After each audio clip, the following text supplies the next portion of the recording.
പുതിയൊരു Airtel SIM എടുത്തു. Activate ആയതിനു ശേഷം പരിചയമില്ലാത്ത നമ്പറുകളിൽ നിന്ന് കോളുകൾ എത്തി. പല ബാങ്കുകളിൽ നിന്ന് വിളിച്ച് ലോൺ തിരിച്ചടയ്ക്കാൻ ആവശ്യപ്പെട്ടു. പുതിയ നമ്പർ മറ്റുള്ളവർക്ക് കൊടുക്കുന്നതിന് മുൻപായിരുന്നു ഈ സംഭവങ്ങളെല്ലാം. ട്രൂ കോളറിൽ നോക്കിയപ്പോൾ ഈ നമ്പർ മുൻപ് കിരൺ എന്നൊരു ആളുടേതായിരുന്നു എന്ന് മനസ്സിലായി. ഫേസ്ബുക്കിൽ ലോഗിൻ ചെയ്യാൻ ശ്രമിച്ചപ്പോൾ കിട്ടിയത് ഇതേ കിരണിന്റെ ഐഡിയിലേക്കുള്ള OTP. സർക്കാർ സേവനങ്ങളിലും നമ്പർ ഓൾറെഡി രജിസ്റ്റേർഡ് ആയിരുന്നു.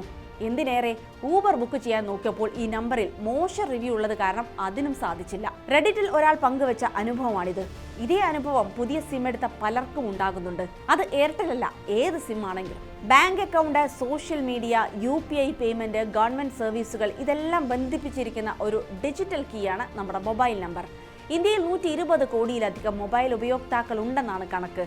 പണ്ട് നമ്മുടെ കയ്യിൽ പൈസയുള്ളപ്പോൾ മാത്രം റീചാർജ് ചെയ്താൽ മതിയായിരുന്നു, അല്ലെങ്കിൽ റീചാർജ് ചെയ്യാതെ ഒരു സെക്കൻഡറി സിം ഉപയോഗിക്കാനും സാധിക്കുമായിരുന്നു. പക്ഷേ ഇപ്പോൾ പ്രീപെയ്ഡ് സിമ്മുകൾ 90 ദിവസം റീചാർജ് ചെയ്യാതിരുന്നാൽ അത് ഡീആക്ടിവേറ്റ് ആയി പോകും. എയർടെൽ, ജിയോ, VI തുടങ്ങിയ എല്ലാ ഓപ്പറേറ്റർമാരും ഇങ്ങനെ തന്നെയാണ് ചെയ്യുന്നത്. പ്രൈവസി റിസ്ക് എന്നൊരു പ്രശ്നം ഇവിടെയാണ് വരുന്നത്. പഴയ ഉപയോക്താവ് തന്റെ നമ്പർ വിവിധ ആപ്പുകളുമായി ലിങ്ക് ചെയ്തിട്ടുണ്ടെങ്കിൽ OTP വഴി പുതിയ ആൾക്ക് ഈ അക്കൗണ്ടുകളിലേക്ക് പ്രവേശിക്കാൻ കഴിയും. Bank details, personal photos, history തുടങ്ങിയ എല്ലാം നമ്മുടെ പുതിയ ഉടമയുടെ കയ്യിലെത്തും. എയർടെൽ ഡ്യൂപ്ലിക്കേറ്റ് സിം എടുത്ത ഒരാൾക്ക് 2.87 ലക്ഷം രൂപ നഷ്ടപ്പെട്ട സംഭവം 2024 റിപ്പോർട്ട് ചെയ്തിട്ടുമുണ്ട്.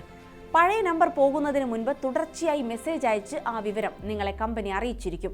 ആ നമ്പർ വേണ്ട എന്നുണ്ടെങ്കിൽ ആ സിമ്മുമായി ബന്ധിപ്പിച്ചിരിക്കുന്ന ബാങ്ക് അക്കൗണ്ടിൽ പുതിയ നമ്പർ അപ്ഡേറ്റ് ചെയ്യുക എന്നതാണ് ആദ്യം ചെയ്യേണ്ടത്.